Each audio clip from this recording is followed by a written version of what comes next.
Right. Hello, everybody. Robin is the first in the room. Welcome, everybody, to our first mentoring session as we start to trickle in for our beloved Technology, Consciousness, and Evolution program. Let me just remind you as everybody starts to walk in the room that this is our first mentoring session. Please put questions in chat. I'll keep this brief so that we make the most out of our time together. But here's just some housekeeping.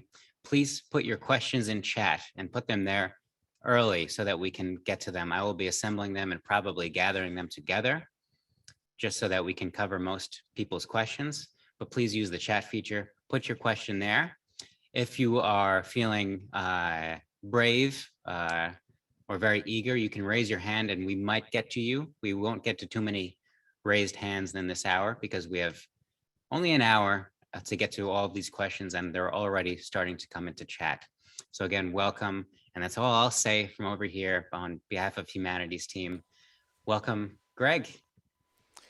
Noah, good morning. Thank you so much. I'm coming to you from the high desert of northern New Mexico, just outside of Santa Fe, our studio just outside of Santa Fe. I want to welcome everyone into our mentoring session today.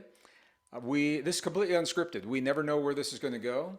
And as some of you may have heard me mention, I really look forward to these because the questions often take us into the kinds of conversations where it gets really juicy. I mean, the really good stuff that may not be present in a typical presentation, but the questions say to me and to my colleagues, to Bruce and to Lynn, when you're asking the questions and you say, if this is true, then what if or what about? That tells us that what we've said to you is meaningful and you're working to apply it and the ripples and the implications in other realms. And so this mentoring session gives us the opportunity to address that as well as techniques directly and things like that. So I just want to begin, again, welcome all of our participants today and all the people working behind the scenes at Humanity's team. Some are visible. Noah, you're certainly visible. But there's a whole team working to go through the questions and collate those questions and bring this production to you. And I just appreciate all that. So thank you. We sure appreciate you too, Gregg. And we're thankful that you're visible here with us today and not cloaked. Not cloaked. Yeah, so yeah, I'm not cloaked. So the joke is the background from this studio was designed to not have any distractions and diversions. I have another studio where we have a lot of bookcases, and there are fascinating artifacts on the bookcases, and they're looking at the screen, but they're trying to figure out what's in the bookcase, and they email us and say, "What's on the second shelf? Next to the Buddha or whatever." So this one was designed with fewer distractions, and my comment was, it looks like I'm on the command deck of the mothership. So and my mothership is not cloaked. So that was where what Noah is talking about. I am not cloaked today. I've decloaked for this mentoring session. Well, thank you, Gregg. We are Yeah. sure appreciative of this. And again, everyone, please remember to put your questions in chat for the greatest chance for them to be brought into this hour here. And as we get this started, Gregg, we have many people writing in, one of whom's name is Susan, with this question. Gregg, what is your theory about the source of the intervention in human evolution, and what might its purpose be? Ah, that's two questions. Do we get a part A and a part B question? Is that what it is? Sure. That's this is a big question, and I'll answer it in two different ways. So, for the purpose of the course and as a scientist, I I'm staying with the facts as we know them to be true. And what we have to say as scientists is it is a fact that there are mysterious mutations in our genome that cannot be attributed to natural forces. They cannot be attributed to evolution, at least as we know evolution today. They are not the product of a long, gradual, slow process over eons of time.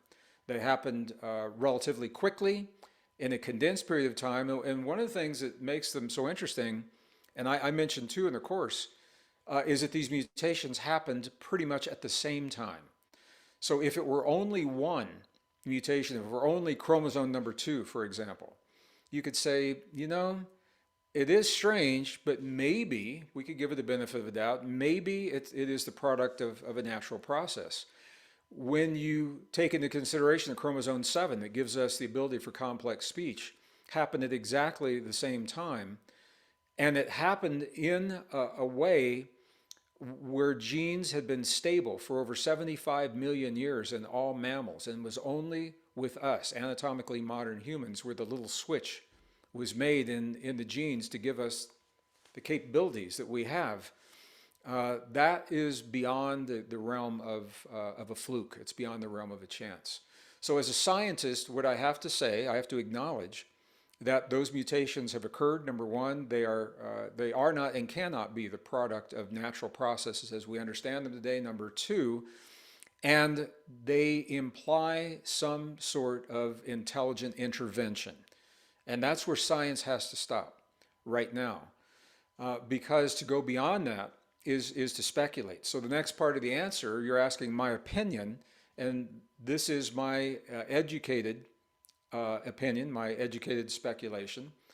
So I'll preface my answer by saying I have a lot of irons and a lot of fires beyond what we have done in this course. I am actively involved as a consultant, a geological consultant, in archaeological digs.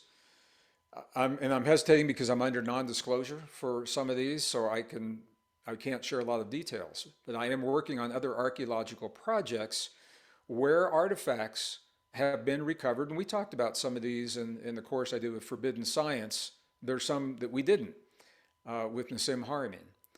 And the artifacts are pointing to the intervention that I described in the course. And what they are showing is a relationship between the people of the earth and people from beyond the earth. We don't know precisely where they are from because the inscriptions on the artifacts that they left behind have yet to be translated. And this is something I was brought on as a linguist as well. So let's see.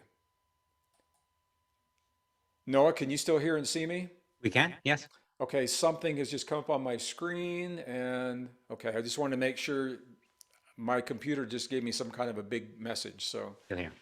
as long as I'm still here.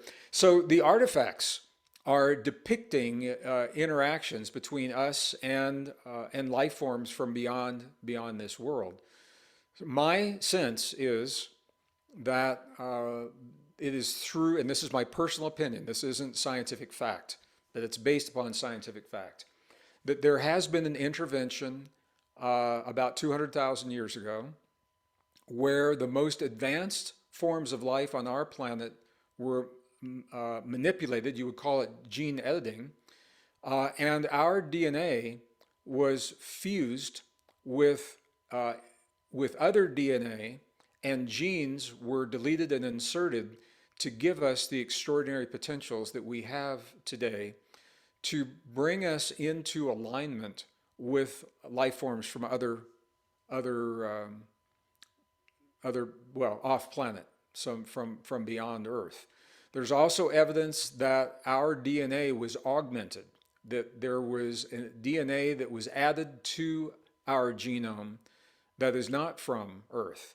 And you can actually see in the genome, you can see the insertion points where these things happen.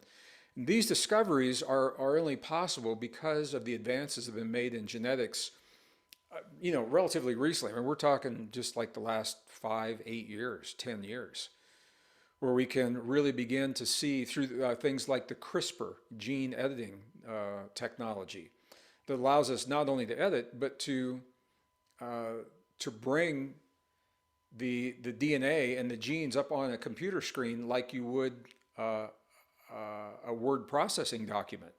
And you can actually see where they're called cleavage sites, where the cleavage sites have occurred and where those insertions happened. So I think this is probably what where the evidence is leading. And if we allow the evidence to tell the story that it shares, rather than trying to force that evidence, as I said in the course, into a pre-existing story, what we will find is that we are a mysterious hybrid species.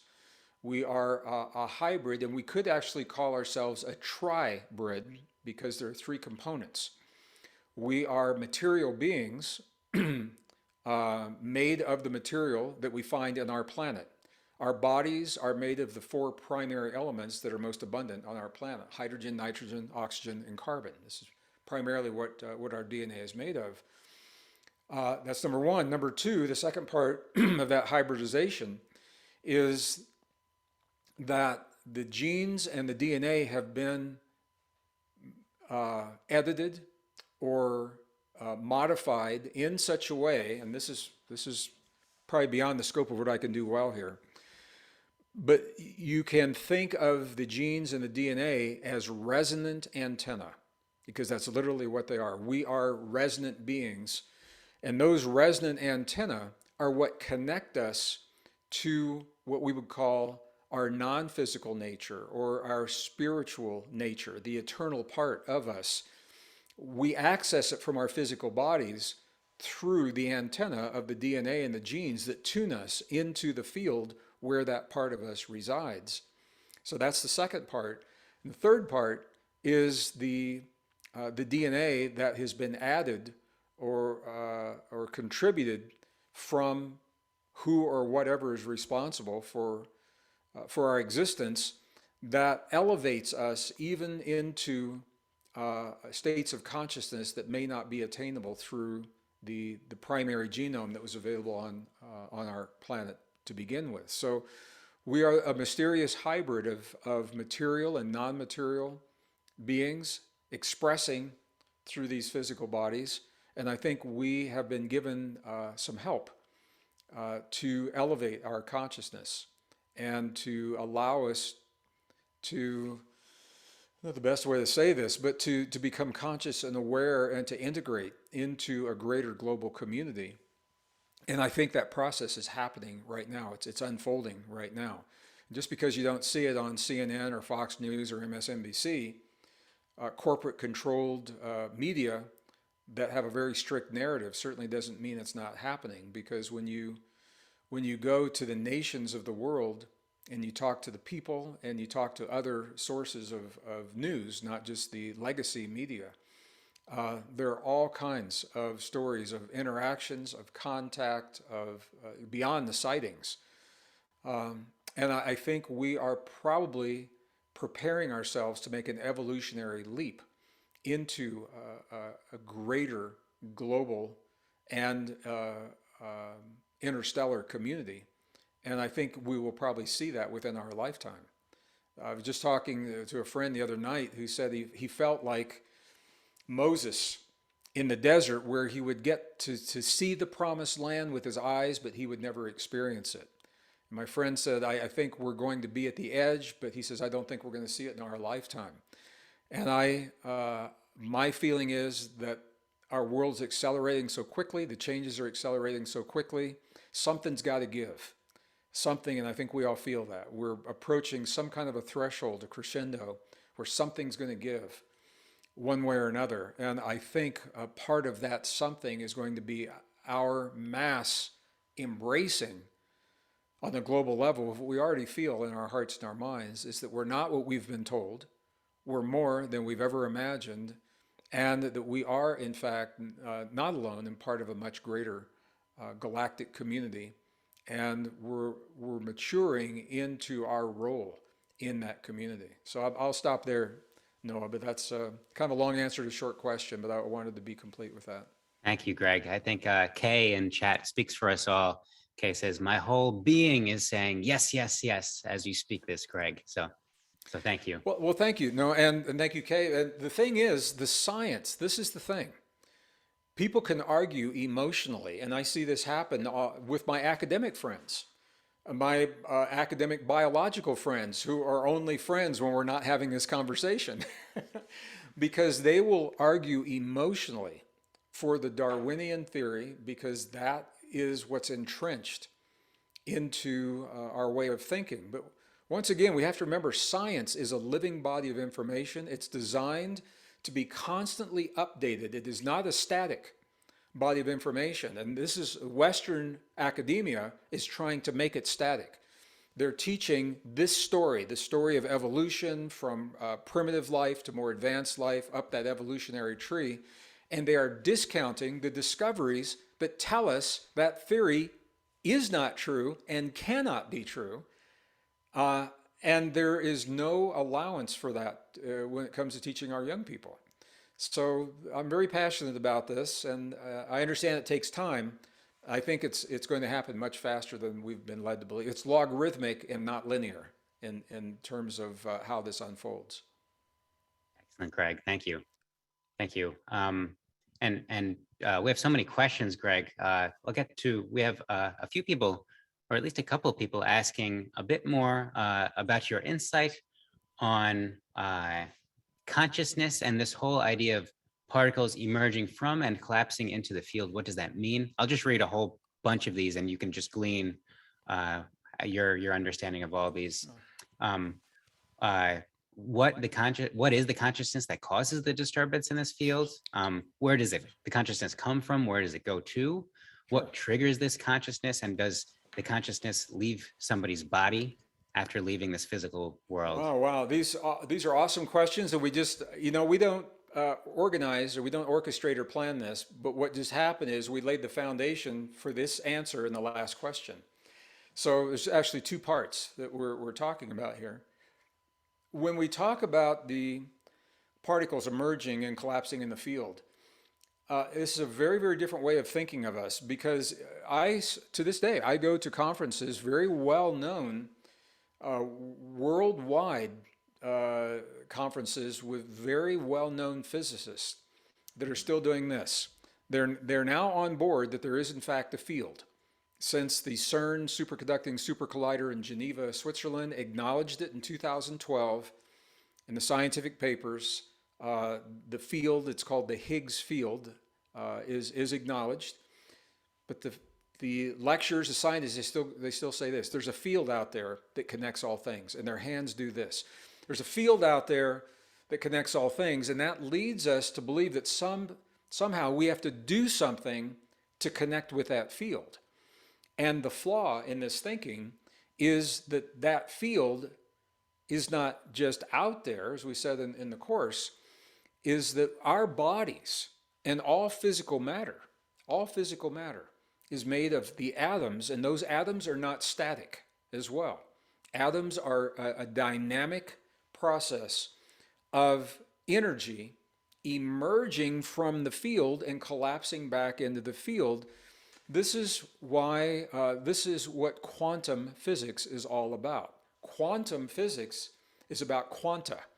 Quanta are little packets of energy, little packets of light that are transient, they're not static. And those little packets of energy are constantly emerging from the field that underlies all of creation. They emerge and they collapse. Now, this is so interesting. Our eyes actually see the emergence and the collapse, but our brain averages all of that together into one continuous solid experience. So in a way, we kind of fool ourselves. Because when you're looking at me on the screen, for example, I'm looking at Noah on the screen right now. He looks solid to me, but he's not. His body is made of little bursts of energy emerging and collapsing, emerging and collapsing. But my brain is tuned to average all of those emergences and collapses together into one continuous event. So he looks solid to me and I look solid to you. So this is the atoms in our body. Now the question is, what is it that coalesces those atoms into my shape, into my being? And this is where consciousness comes in.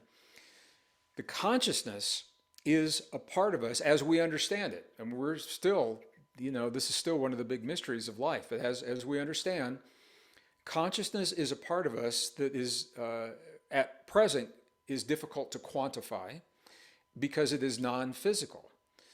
It is the part of us in the field the energetic part of us that you might call the spirit, some people will call it the soul, it's the part of us in the field that drives this material body in our daily existence. And the link between us and our consciousness is the DNA. So the DNA is a template, a blueprint, that's true. The blueprint you can think of each gene and the DNA itself as a resonant antenna that is literally tuned into the field to our unique spirit, our unique consciousness. So when we come into this body, our DNA is tuned to this specific place in the field that for me, that holds the Gregg show. I'll just call me the Gregg show. So the only way I can access the Gregg show is through my resonant antenna, my DNA antenna. And when my body no longer exists, I'm still there in the field. And until the configuration of DNA appears again that allows that connection, I'll remain in the field. And when this is reincarnation, when this genetic template, when this blueprint, if it should come together again, that allows me to communicate through this body. This is really interesting because, and I didn't talk about this in the course, but this has come up very recently. This is the reason that cloning is not working the way that scientists expected it to work. Some of you may be aware, maybe you haven't read any of the research papers, so I'm just going to begin at the beginning. Dolly, the sheep, was the first mammal, large mammal, that was cloned and publicly, and was, scientific papers were written about Dolly. And the mystery is, when Dolly was born, she looked like her parents. She acted like her parents. She had, I believe she had 4 offspring like her parents. But something began to happen and her body began to break down and deteriorate prematurely, and she died at approximately half the lifespan of what her species would be. And the scientists said, well, is this a fluke? And they find this again and again. There's study after study, peer-reviewed, of bovine cloning, cows. Same thing is happening. At first, the births look good. They look just like, like the others of their species. They break down prematurely. And they die usually at about half of their lifespan. And the scientists are mystified. They're saying, why is that? Because the DNA looks exactly like the parents' DNA. Well, it doesn't. And here's the reason. Because to accomplish that cloning, what they're doing is they are taking a cell, and it's called enucleation. They're taking the DNA out of the cell, the nucleus, okay? So there is no DNA in the nucleus of the cell, of the egg, but there is another form of DNA outside the nucleus called mitochondrial DNA that's still there. Mitochondrial DNA has to communicate with the nucleus. All right, so they're taking the nucleus out, then they're going to another sheep, in the case of Dolly, and they're taking the nucleus from another sheep and putting it back into that cell. So now look at what happens. You've got the DNA in the nucleus from one form of life, and now you've got the mitochondrial DNA from another form of that life. They were never matched. They can't communicate. They cannot access the field that provides the template, the information that drives the life form. So there's a breakdown. And I didn't know we were going to talk about that. I wasn't prepared to. I don't have any slides, but I hope that makes sense. The bottom line is, to answer that question then, is that it is an energetic essence that is us, outside of our bodies, in the field, that communicates through the DNA antenna, or the gene antenna that make up the DNA. And this is what holds the atoms in place that gives my body shape and form for however long I'm here. I'm still the field. I am now a wrinkle in the field. I'm a disturbance in the field that is formed and held in place by the consciousness that's expressing through my DNA and my body. And the beauty of this, the really good news, is when we begin to understand even better how this works, because we are not static beings, it gives us the opportunity to change and modify the way we're expressing in this world. So when it comes to disease and healing, the consciousness, and you all know this because you've read this in the books, you may not have read about the science underlying it, but the consciousness that holds this template in place is made of, it is where the thoughts, feelings, emotions, and beliefs, and expectations, and fears, all of those are now formulating the template that is expressing is the Gregg show or the Noah show or whoever it is, or the Susan show, or I'm not sure, I forgot who we're talking to now. So, so this is what we understand now, and it's through the cloning process and the mistakes that are being made and the mysteries that the scientists are seeing. It's because it's failing that will drive science. This is how science works. It will drive science to understand what it is that's missing in those clones, and that will lead them to understand the connection that I'm sharing with you. And once they understand that, then we begin to write a new story and develop a new model of what it means to be human, that we're more than simply a material being, and we're more than a machine of biological pieces that can be cut and pasted and put together. There's something more to us, and I think this will lead to that discovery. So I'll stop there, Noah. Awesome, Greg. Wow, this is talk about a whole new teaching to bring in here. And one of the people, one of the askers of this question was Osana, and she says, "Thank you. Osana. This helps me to understand the emergence and collapsing." So thank you, Greg. Yeah. Thank you, Osana. That's a good question. Yes, thank you, Osana. We have a question from Mark. Greg, first he just wants to thank you for all your wonderful discoveries and teachings that you've provided. And Mark asks, with your understanding of everything that you have learned to date, what action would you advise people to take for the betterment of humankind and life? I think that's what we're doing through the course that we're doing through these conversations. I think the the best thing and the healthiest thing that we can do is to live our lives to the best of our abilities as the fullest expressions of our humanness. And this is why we built this course, because our humanness is literally on the line right now through the movements, including academic movements, the transhuman movement, and other movements that believe that we are flawed and incapable of reaching our greatest potential without the help of something outside of our bodies, without the help of technology. So technology, that makes us victims. If we say that we cannot be successful in life and that we can't be healthy in our bodies without the use of some artificial ingredient devised through external technology, if we say that, that makes us a victim. And that victimhood is being supported through the high-tech industry right now. If you're a victim, you need a savior. And the savior is, we're being told, is high-tech. And as I mentioned in the course, when we begin to replace our natural biology with technology, our systems, our neurons, cells, systems, capabilities begin to atrophy, and we actually lose our humanness as individuals. And if it happens intergenerationally, we can actually lose our humanness as a species. There are traits, capabilities, potentials that we can lose in a generation, and then when the offspring are produced after that generation, the body says, well, I guess we don't need these anymore. It's the use it or lose it that we always hear about in biology. Neurons are a perfect example. I'm actually writing, this is part of a book I'm working on right now, so the research is very fresh in my memory.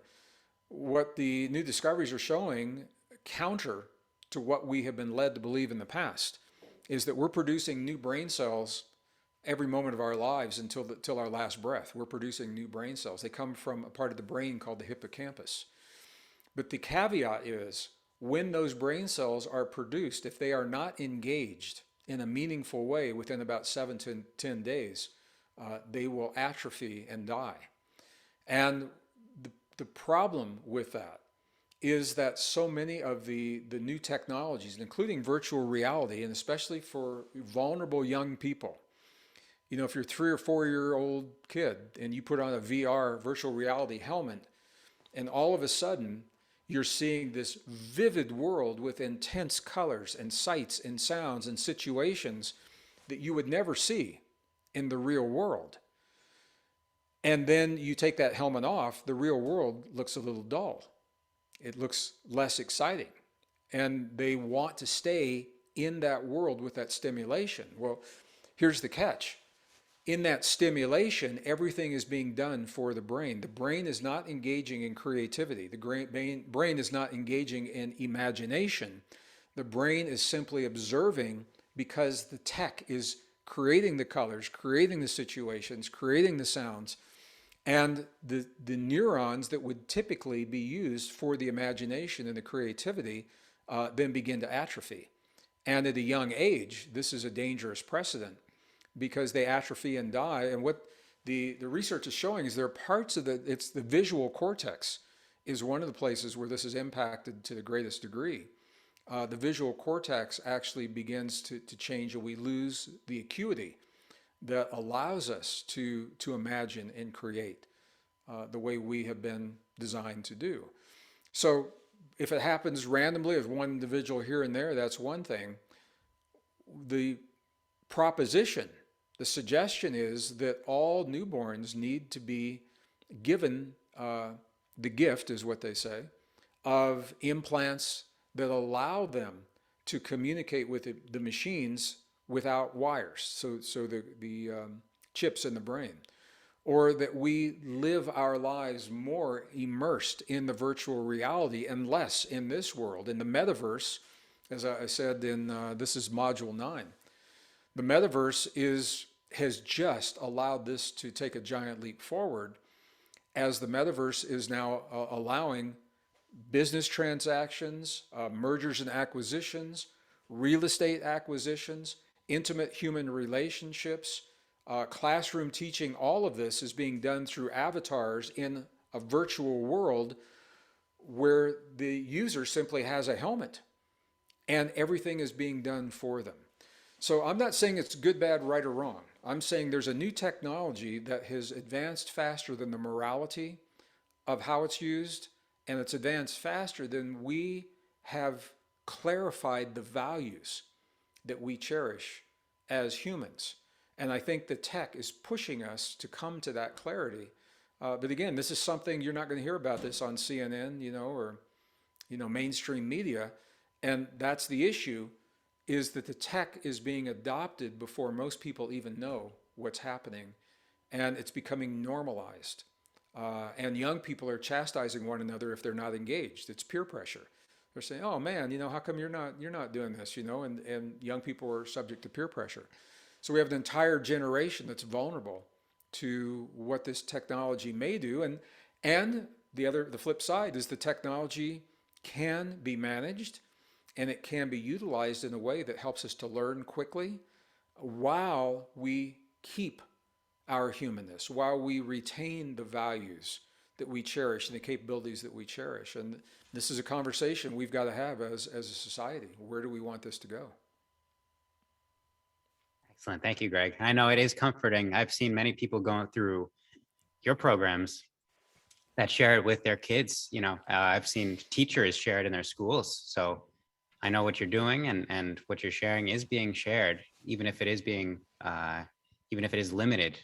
That this is powerful, and this is some of the most rewarding Well, aspects. the flip side of this is that the geometric movement of the tech, the logarithmic adaptation, it's not linear. This is happening so fast. Much of it is being driven politically by a handful of people who envision a world where the tech plays a greater role than it does right now. This is part of, what's called the Great Reset. The World Economic Forum has outlined this. It's no secret. They've written a book on it. They have videos on it.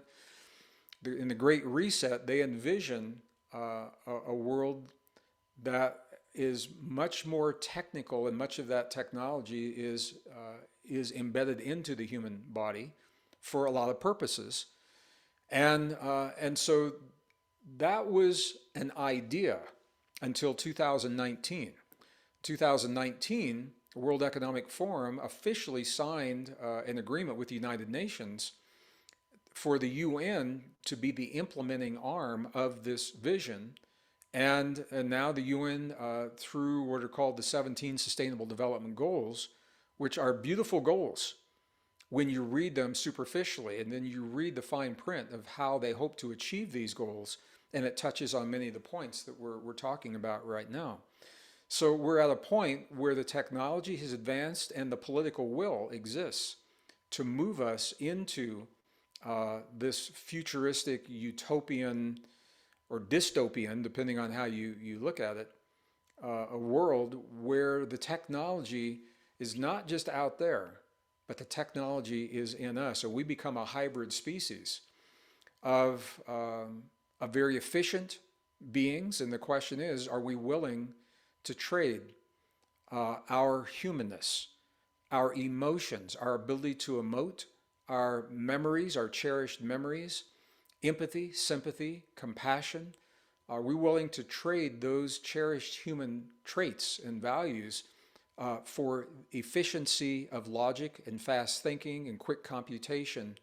And this is part of the conversation that we have to have. Thank you, I'm, Greg. I'm just going to jump in. I'm going to add something. I can't give any specifics right now. I've been recently invited to participate in a think tank with a global consortium who are leading in AI and robotics right now. And what they recognize is they want to build compassion and empathy into the artificial intelligence. And they're asking me my input, my opinion on how can it be done, how can it be done, and what is the best way to go about doing that. It's an interesting quandary, but it opens the door to the understanding that at least some of these developers recognize that AI has to be more than a logic machine. And the only way to create compassion in AI is to understand compassion in nature and compassion in the human soul. And as we delve deeper into that, we develop a new understanding of ourselves, and we find out maybe we don't need the AI. So it's a very interesting, we're not going back, we're going forward, and it's very interesting in terms of where we're going. Awesome, Greg. We'll find out. So Karen is asking a question that perhaps you can clarify. Karen says, about the event 200,000 years ago, if that indeed happened and evolution did not occur as we have been taught, then what about the origins of the human microbiome? I believe that's a good question. I think the microbiome has undergone an evolutionary process much more through what we call traditional evolution. We emerged 200,000 years ago into a world that's very different than the world today. So we emerged with a microbiome intact. That microbiome obviously has evolved over time to adapt and serve us to the environment, the kinds of foods, certainly the kinds of water, and the way that we live our lives right now. This is one of the interesting things. The Iceman, Ozzy the Iceman, 5,000-year-old preserved body that was found as the ice was melting in some of the glaciers. He is so well preserved, they were able actually to identify the microbiome inside of his stomach and determine how different his diet was and how different his body responded to that diet than the Europeans of today. So I think I'm not anti-evolution. I think evolution's a fact. As a geologist, as I mentioned, I've seen it in the fossil record. It simply breaks down when it comes to the emergence of us, of anatomically modern humans. But the process of evolution plays out in many ways. Now, I think we have undergone an evolution of viruses, evolution of bacteria, and evolution of the biome within our bodies. That's a good question. Thank you. Thank you, Greg. Thank you, Greg. We have a couple of people asking. One is Pat, and Carla also is wanting insight on this question. Pat says, since we are hearing that the shots that were just given are gene therapy through the mRNA directing genes to make spike protein, um, uh, and essentially asking, because you brought in Dolly and manipulating cells, what sort of impact can we speculate that this would have upon us? Wow. Well, this is obviously it's a tricky question. It's a delicate question. There are many ways to answer it. The first thing I'm going to say is we don't want to be hurtful to anyone who has accepted the mRNA platforms into their bodies, and I'm not answering the questions to do that in any way. It's part of the mystery and part of the pushback that you're seeing from the general public about these gene therapies because they are different than any other vaccines that we've ever seen in the past.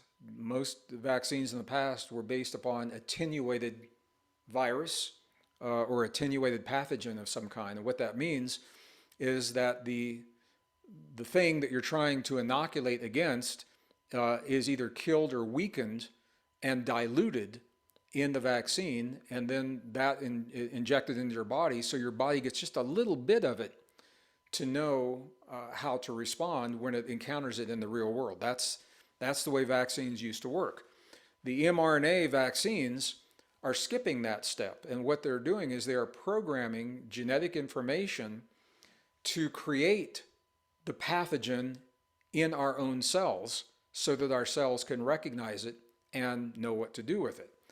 It's a new platform, and we have to say honestly, we don't know long term what it means because it's never been used long term. And this was why a lot of the pushback, because it was not allowed to go through those long term tests. We don't know, what's happening in the long term. So Noah, is the question how does it impact the genome itself, or?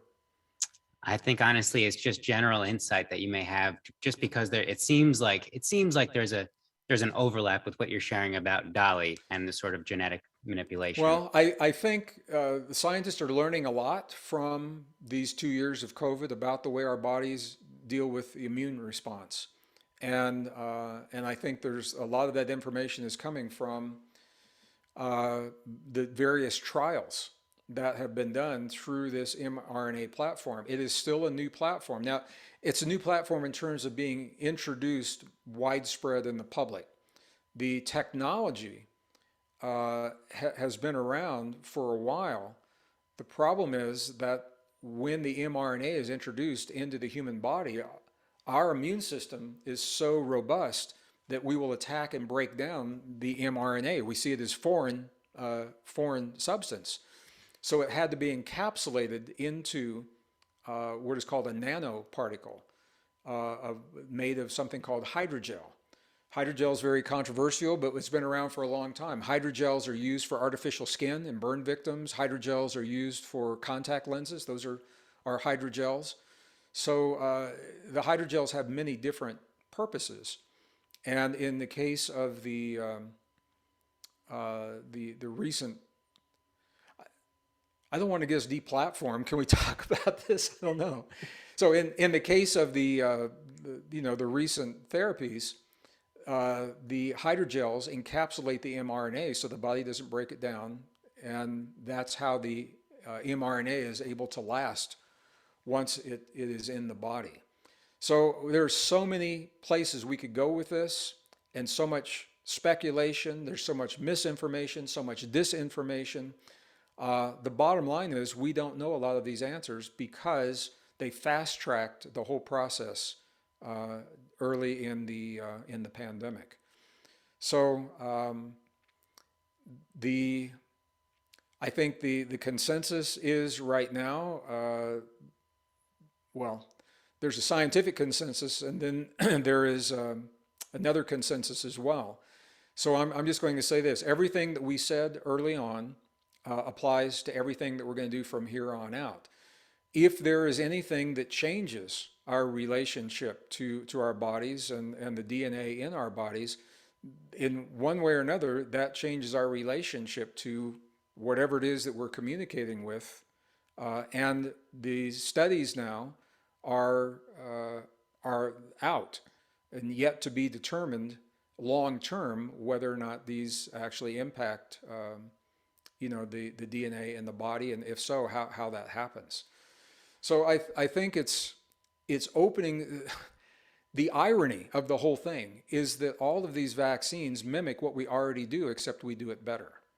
And that's the piece I think that's been dropped. It has been assumed because we're flawed, and as a species, that's the assumption that we need something outside of our bodies. When our bodies actually are very intelligent, and our bodies, the studies are showing now, is that our bodies actually know what to do with these pathogens, and that they know what to do with it effectively. So the technology is there. Everybody has a choice, um, and I think that's where we are with this. Uh, some people may feel that they need that extra support, and if they do, because they're immune compromised, that technology is there. And other people obviously feel that the support is not needed because they have no underlying conditions and their bodies are healthy, and that opens the door to another path. And I'm just going to close the whole thing by saying, unfortunately, the whole conversation of health has been taken out of the realm of health into the realm of politics. And the question, the big question, this is like the elephant in the room, still hasn't been determined yet. The big question is, do we have sovereignty over our own bodies? Do we have the right to determine what goes into our bodies as individuals, or is there a principle that says that that decision needs to be made in the interest of a greater good or a greater population? It's a really intense conversation. It's a difficult conversation. It has not been decided. And there are legal cases that are pending around this. It's a big conversation in the UN community. And again, you're not hearing about this in mainstream network news, but it is a conversation that's out there, and the last 2 years have forced that conversation. And it remains to be seen how that's going to come out. My personal feeling, if you're asking my personal feeling, I believe that we should have the right to determine on a personal level what goes into our bodies in general. And there are never absolutes. There may be circumstances with some contagion that is, like we see in science fiction movies where, one person can wipe out a city or something like that. I don't know.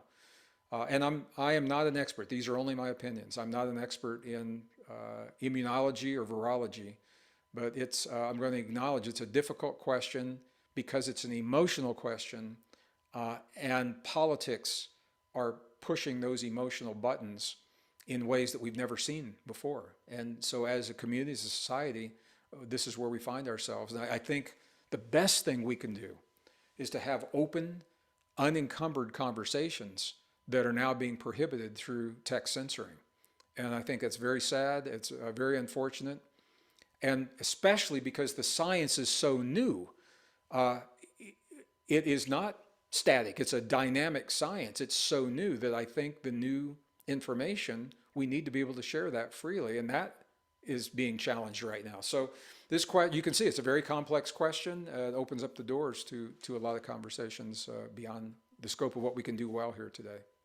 And thank you, Greg. I know this is I never want to put you on the spot like this, but we're all, these important things I Sure. think are so valuable Well, for people to well, hear your take. no, they are important, and we had planned to go an hour. I just did a quick text for my next and let them know I would be late. And I'm very happy to go over this hour because I just spend a lot of time on two questions, and I want to get to as many as we can. I'll be more concise and answer quicker, but there are two questions I spent quite a bit of time on. So I'm happy to go over the hour according to your schedule and whatever you guys are willing to do there. Sure. Well, thank you, Greg. Yeah, Awesome. you're welcome. We certainly have the questions to cover this.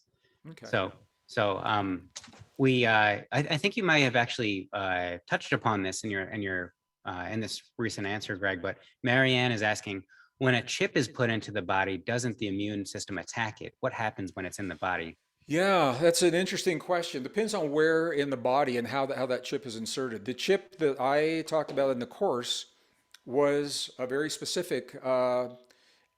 It's actually more than a chip. This was the Neuralink created by the Neuralink Foundation. This is Elon Musk's company. And the way that this chip is, it's in the brain. It's more accurate to say it's on the brain. So the way it's inserted is a hole, a small hole, is drilled through the skull, through the cranium, and there's a space between the surface of the brain and where it meets the skull. There's a space in there. So the chip actually rests on top, at least the versions that I've seen. The chip rests on top of the brain, and from that chip, there are 1024 microfilaments, probes that then go down into the cortex. And they pick up the signals. So they're very fine filaments that go down into the chip. So the body wouldn't see that chip necessarily as foreign material because it's not really in the body, if in the way that that you would expect. There are other kinds of sensors and of course artificial organs that are now being 3D printed. We can 3D print kidneys, heart tissue, surface tissue, and things like that. And depending on those organs and how they're used, they may be recognized as a foreign body. But the chips themselves and the sensors, it depends on the way that they are introduced into the body. So, for example, there are sensors that they've been around for quite a while, that are so small, they're smaller than a grain of rice. They're smaller than, they will fit through the eye of a hypodermic needle. And those kinds of sensors were developed so that the body we have instantaneous readout of what's happening in the body to maybe a sensor on the wrist or, a wristwatch or something like that. So you've got diabetics, for example, so that the diabetics know what their glucose levels are, or, there are all kinds of uses for that. But because it's not really implanted into the tissue necessarily, it doesn't see it as a foreign substance. So it's a good question, and the one that I have the most experience with is the Neuralink, and to the best of my knowledge, the process is called rejection, and to the best of my knowledge, that rejection is not something that happens with the Neuralink chips.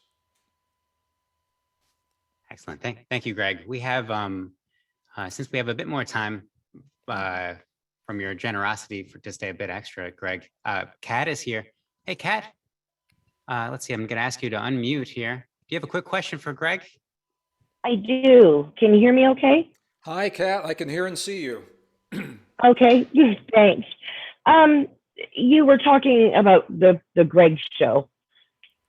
In that context, in a physical way, that show can air here on Earth at this time, but with the field, it can be airing everywhere, anywhere at the same time, on many networks, on many channels. In certain situations, there are people I've worked with that have been diagnosed with mental illness. And when we've worked with them, it's turned out that's not the case. They're, for lack of a better term, what I call travelers. They seem to be able to go between the different networks for their show. Can you provide me any insight on how a practical application with this science might be able to help in these situations? Well, it's a good question, Kat, and thank you for asking it. And the problem, I think we all do this. This is where physics comes in, and a lot of the new physics suggesting that we exist simultaneously in multiple time-space continuums. When we go to sleep at night and we let go of the focus that holds us in this realm, what we're calling dreams are us experiencing in other time space dimensions, other realities, parallel universes, depending on how you want to look at that. So I think it probably happens with all of us. Where the problems come in is when an individual does not know how to discern, and I'm going to use that word rather than judge, how to discern what reality is current and present, or when the realities, for whatever reason, when they seem to overlap or converge. I can see where that be very, very confusing. I think that these understandings take us light years in terms of, excuse me, understanding schizophrenia, and rather than medicating people and limiting their life experience, there may be very, very powerful insights that those people can share about what they are experiencing in their realities. And I'm hesitating because it is a complex question, but we already do this. Researchers do this to some degree through what's called remote viewing, for example. And remote viewing is the ability, it's a state of deep intuition that is accessed through a dream state where an individual begins to sink into the deeper realms of sleep, but through the help of a facilitator.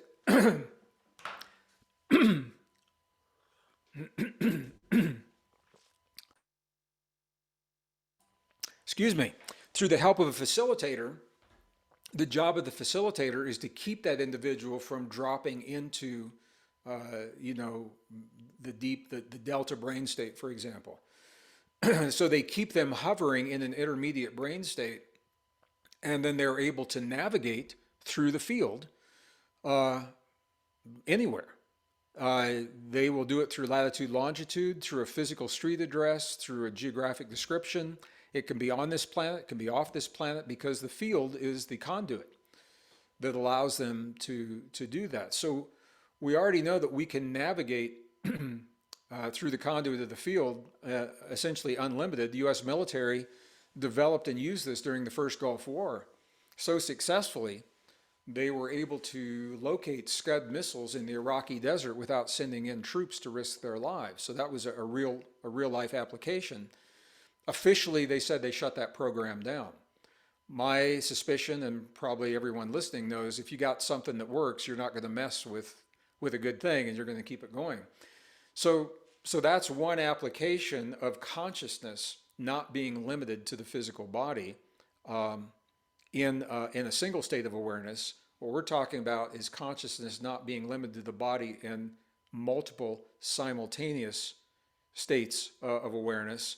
And the problems come in is when those awarenesses begin to either converge for one reason or another. I mean, it could be chemically induced. This is part of the problem with psychedelics and why people have a hard time, because they're not emotionally prepared for the experiences that the psychedelics open them to. This happened in Woodstock, 1969. They were called bad acid trips.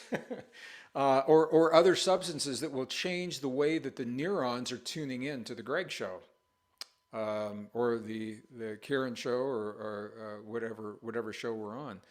So I think these understandings certainly can be harnessed and used in therapy and used medically to give people more compassionate options, and certainly kinder options, than simply saying they're broken and putting them into a medicated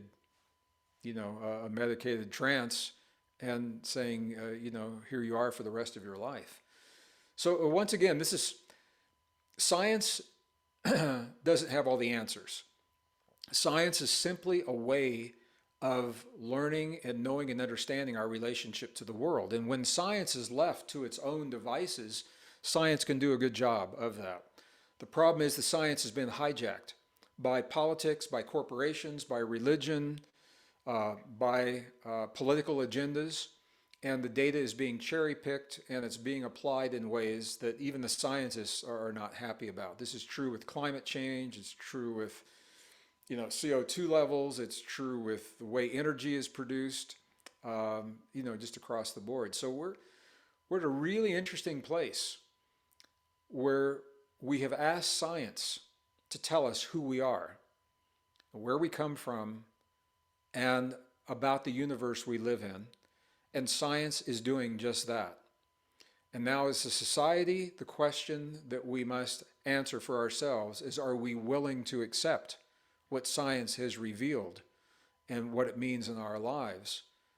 And we're answering that question through what's taught in the classrooms and the policies that are being made that determine how we live our lives based upon science.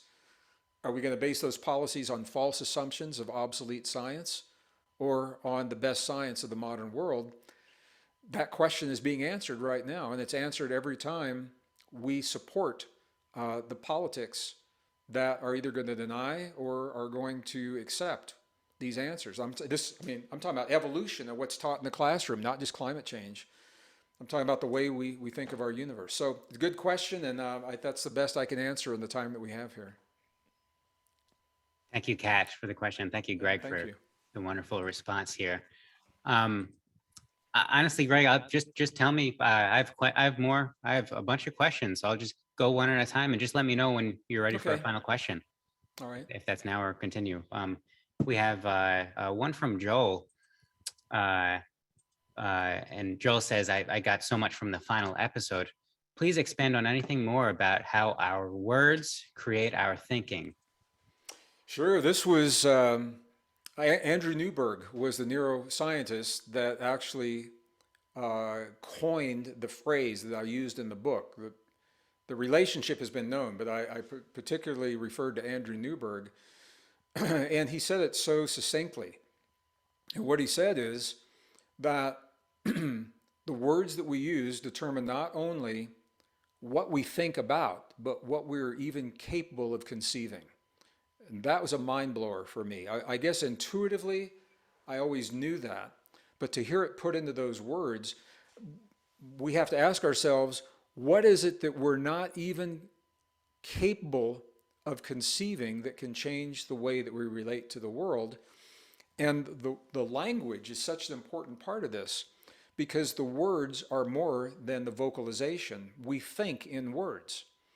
And as I mentioned, I think the statistics were 60 to 80,000 times a day we are saying words to ourselves. Many of them are repetitive, but we're communicating with ourselves, and those words are what drive the neural network. So when our words, it's the meaning that we give to the words and the emotion linked to that meaning that actually determines how the neurons that are very social cells, neurons want to connect. They're always looking for a connection.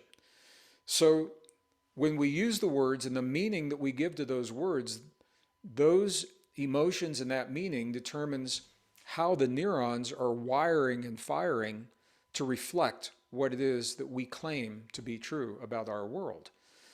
And this is so interesting. This is why the study of the Hopi language early in the 20th century was such a surprise.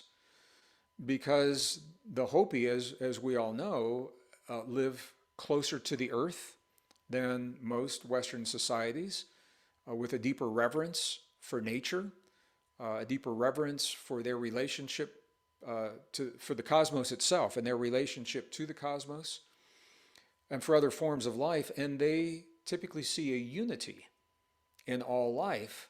So when the linguists, Benjamin Lee Whorf and others, when they discovered that in the Hopi language, there is no way to create separation. That was the link. In the Hopi language, they can't say over there because everything, and they can't say the future or the past because everything is alive, everything is in the present, everything is happening now.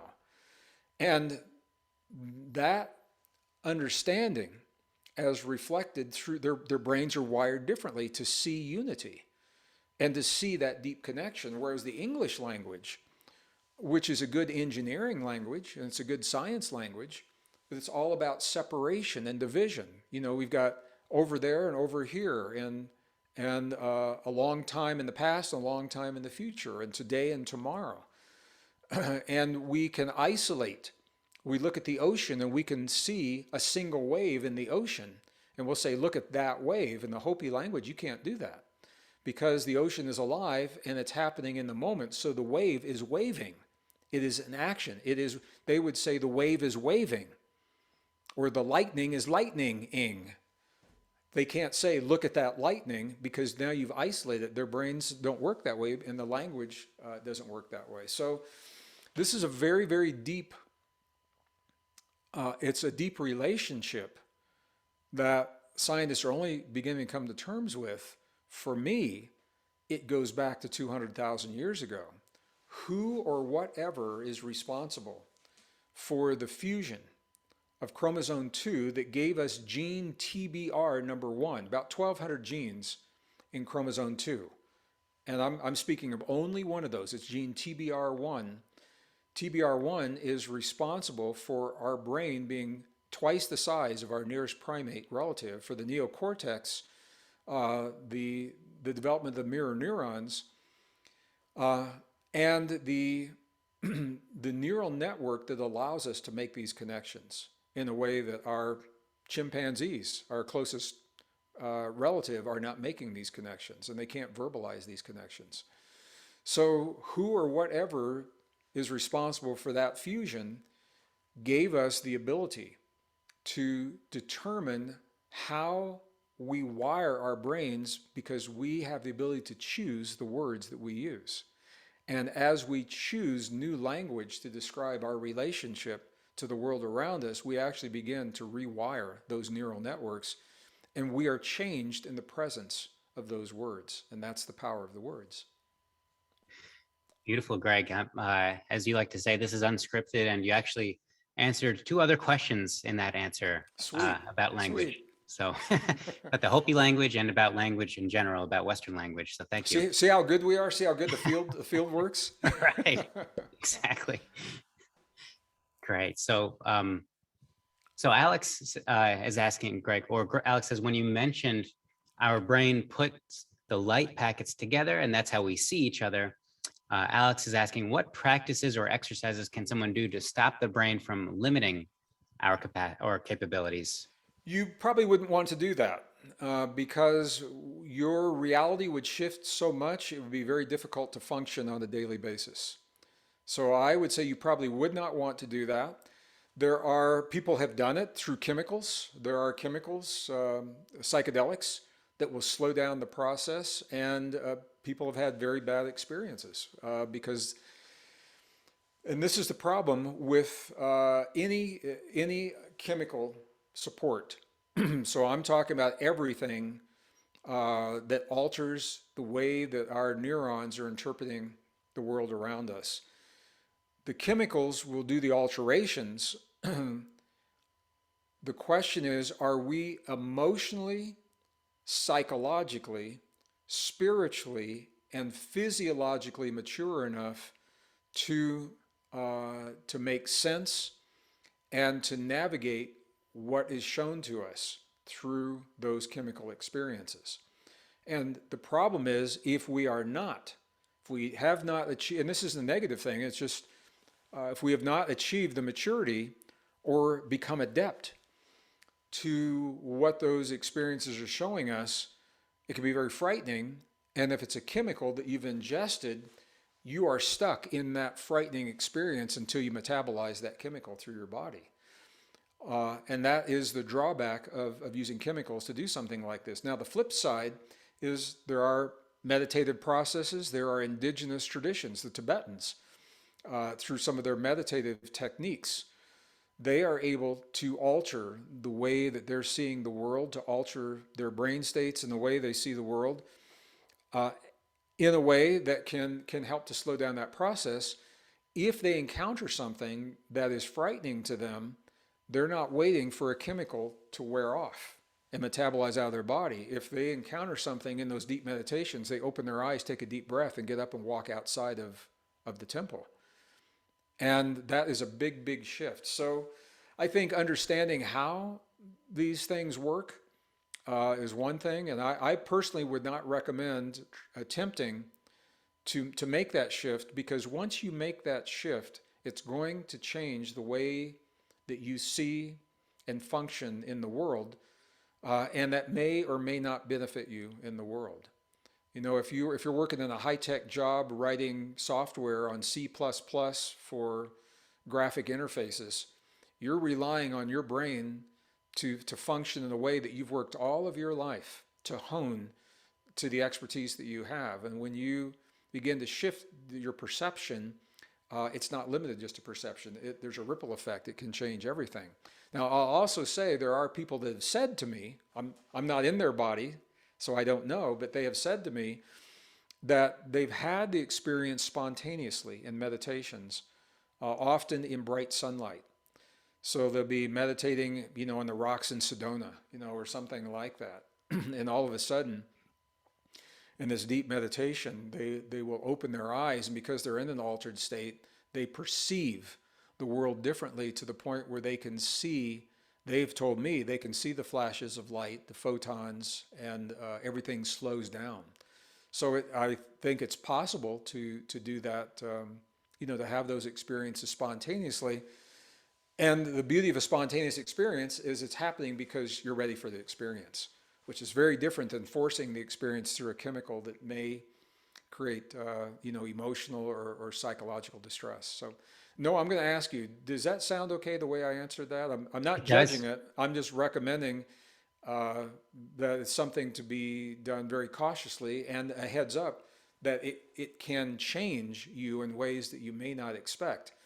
So a lot of people, they want to have the experience, and they say, okay, I want to have the experience Saturday, and then Sunday I've got, let's see, I've got a birthday I've got to go to and a wedding, and then I've got to get ready for work Monday morning.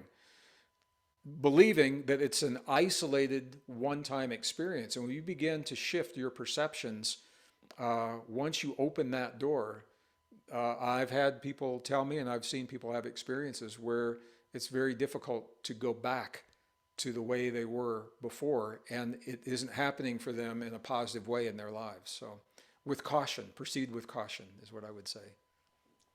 Thank you, Greg. It sounds like you're saying, well, it's a limit. It is limit from one sense, but it's also a safety mechanism in another sense. Yeah, it is a safety mechanism. It's kind of like Neo in the Matrix. Once you see, it's really hard to unsee. And unless you are in a position where your whole life is, you're willing to transition into, it can affect your family, it can affect your relationship with another individual, with your children, with other people. And these are all factors that need to be factored in before we begin changing perceptions on those levels. And that's all I'm saying. And read the series, the Don Juan series, if you haven't, from Carlos Castaneda, and it will give you some insight into how those changing perceptions can shift your world. Thank you, Greg. So we have a question. Greg, what are you 15 after or 30 after? What do you think? I will go to the bottom of the hour. So I sent a text and I said to the bottom of the hour. So if you all are good for that, then I appreciate people, and let's do a lightning round, and let's just answer as quickly as we can. This is just tell me, what do you mean bottom of the hour, Greg? Exactly. The bottom, when the big hand is on the 6 of whatever time zone you're in right now. Oh, you're in my time zone. Yeah. Okay, so 11:30. I forgot you're in my time zone. Ah, 11. Okay. I'm sorry. Bottom of the hour. Oh, hey, I've never made that connection, Greg. Bottom of the hour. Yeah. Okay, cool. I'm going to start using this. So thank you, Greg. Rosica is asking, about Earth's magnetic fields, that they have a sound and a kind of angelic music. How can we connect with this field to raise our consciousness? Well, the there are multiple magnetic fields that have different multiple sounds. And I had a question about this recently. Somebody wanted a recording. NASA satellites have made recordings of Earth's magnetic fields, and depending on what they do is they capture the field and then they bump it up into the audible range. And some of the sounds are anything but angelic. Some of them are really, they sound like a really hard wind with a whistling sound in the background. Really low frequency, just this constant with harmonics in the background. And there are some that are higher frequency with that do sound a little bit more angelic. I've never heard any harps, but they are more angelic sounding. There are multiple fields. There is the field under our feet. That is the one form of the magnetics, and then some of these are from the Schumann resonance that is in the cavity between the surface of the Earth and the ionosphere. So different sounds. I think the best way to connect is the technique that I have shared with you, heart-brain coherence, because the optimum coherence between the heart and the brain is 0.1 hertz. 0.1 hertz is the first spike of the magnetic field underneath our feet from what are called the field line resonance frequencies. And when you look at the graph of Earth's field line resonance frequency, the first big spike is right there at that 0.1 hertz. So when we harmonize our heart and our brain to 0.1 hertz, we're actually tuning to that portion of the magnetic field, that big spike under our feet, the planet we live on. And that is a really, really powerful thing to do. It's bringing us into alignment with this greater field rather than being offset a little bit. And this alignment, this is where our healing begins. The healing begins with a harmony and bringing into harmony and balance the systems in the body. Heart-brain harmony is about more than the heart and the brain.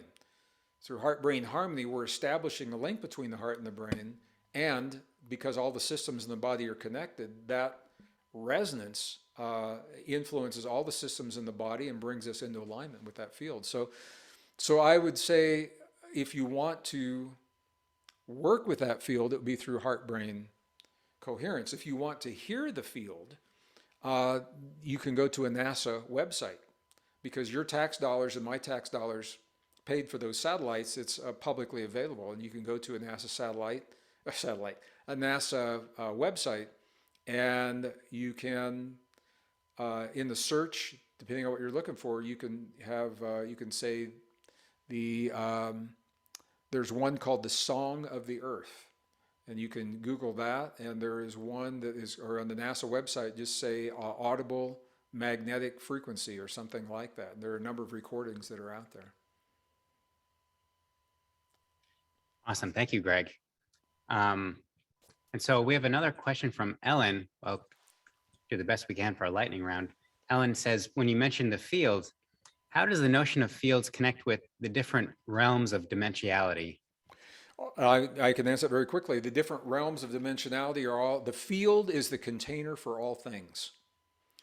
You can think of it this way, the field fulfills three functions. It is the container for all things. So everything that unfolds in our known universe is happening within the context of this field. The field is the conduit between us and the world around us, because we are that field.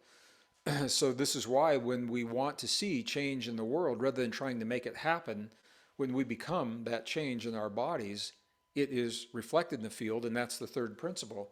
The field is a mirror in the world around us for what we claim to be true in the world within us, within our hearts. So that's a lightning round answer. Good.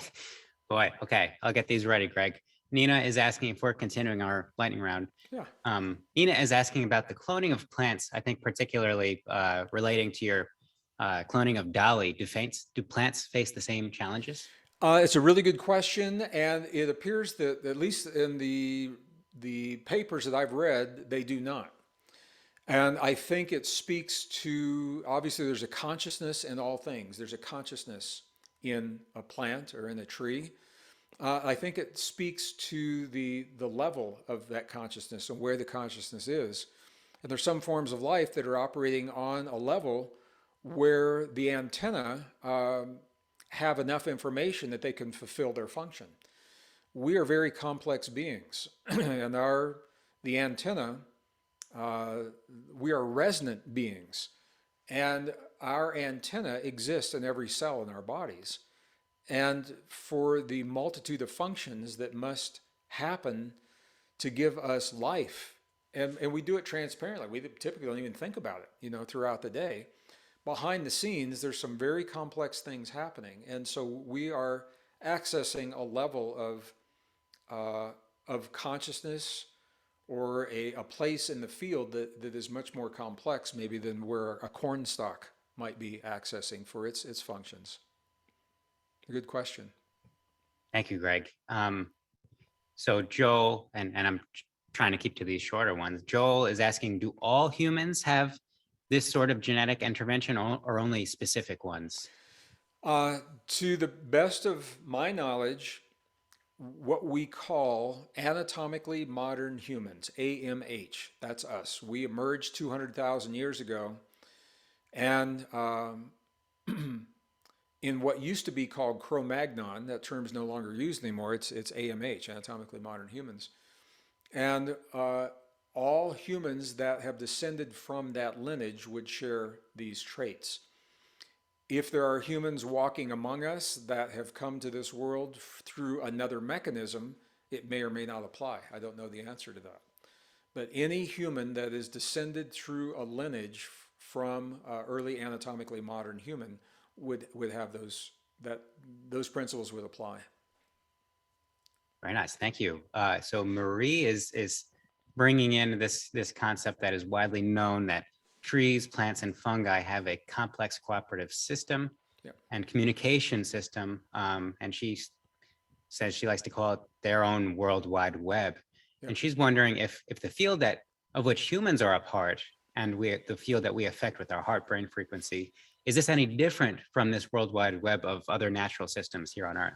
That's a good question. There is one field that is the container for all things. Within that field, there are different places, or you could think of different realms or different vibrations, different vibratory domains, and the DNA of the biology determines what domain we are in resonance with.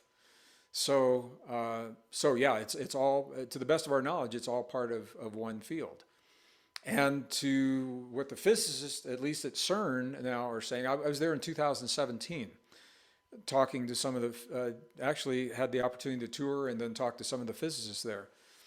They believe, at least for the universe as we know it, this universe is all within the container of the one field. They're searching for the edge of the universe to know how far that container goes. And one of the mysteries is every time they think they have reached the edge of the universe, they build a device to take a closer look, and they find that there's something else there.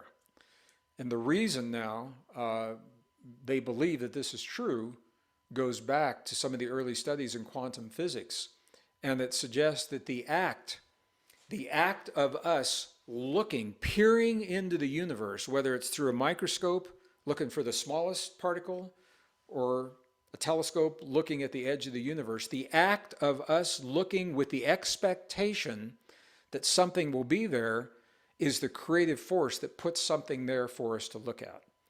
It goes back to the double slit experiment early in the 20th century, and it's a very good question.